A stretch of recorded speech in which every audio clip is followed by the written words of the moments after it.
Hello everyone, welcome back to another video. So today I'm going to be talking about how people underestimate Kong in the next movie that's coming out, Godzilla vs. Kong. So considering that movie is the next movie coming along for the MonsterVerse, it's obvious that many favor Godzilla over Kong, but Kong can win due to several things. Kong is extremely strong, just thinking of how strong gorillas are in the real world and imagining the strength of a giant one. Some of the feats that I'm thinking of and some of the things he's done is when he was fighting the skull crawlers, when he threw one of them into the mountainside and it totally just got devastated and pieces came off. And when his hand got stuck in the skull crawler's mouth and he completely ripped out the skull crawler's tongue and some of his other insides, that took a lot of strength to do that. Other than that, you could look at his intelligence even. Kong knows how to use tools to his advantage. He could even possibly make some weapons, even armor and other ranged throwing tools or ranged weapons. Another example is from Kong Skull Island just a few years ago. He took a tree out of the ground and basically turned it into a club or a baseball bat or whatever you'd want to call it. That was pretty smart. He definitely uses intelligence for other things to get an advantage over Godzilla, even though sometimes he's at a disadvantage. So if Kong can maybe, other things that he may not understand but could still possibly happen in the movie is possibly even using like a lead shield or lead armor to protect himself from Godzilla's atomic breath and possibly get in range to cause damage to Godzilla. And even though Kong doesn't seem to be as durable, because he doesn't have armor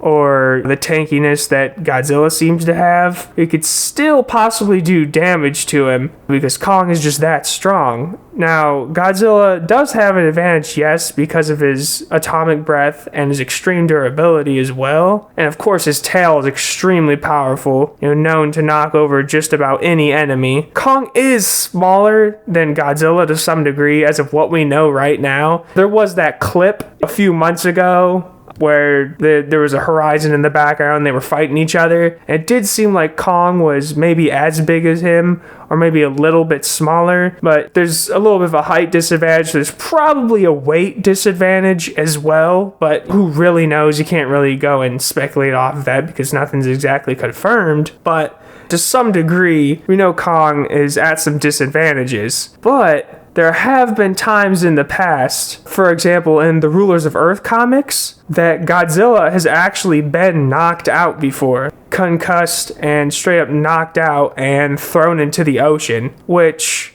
I'm not trying to spoil anything for anyone who hasn't seen that comic, but it was done by a kaiju that probably isn't even as strong as Kong, so Kong being stronger could have a really good chance of really doing some damage if he can just get in close enough and watch out for the atomic breath and Godzilla's tail. Just want to kind of put these thoughts out there because people keep putting Kong at a disadvantage even though there is a legitimate chance that he could win. Tell me what you guys think in the comments because the upcoming movie is going to be a blast. Still hoping that it comes out in November and hoping there's no delays because of really unfortunate events that have been happening in the world and the sickness. I don't want to talk too much about that. Hopefully that movie comes out, and like I said, discuss it in the comments if you want to, because I want to hear everyone else's thoughts on how Kong could possibly win and how he seems to be really underrated and not very much favored for this upcoming fight. I'll see you guys in the next video, and don't forget to like and subscribe if you want to see more in the future.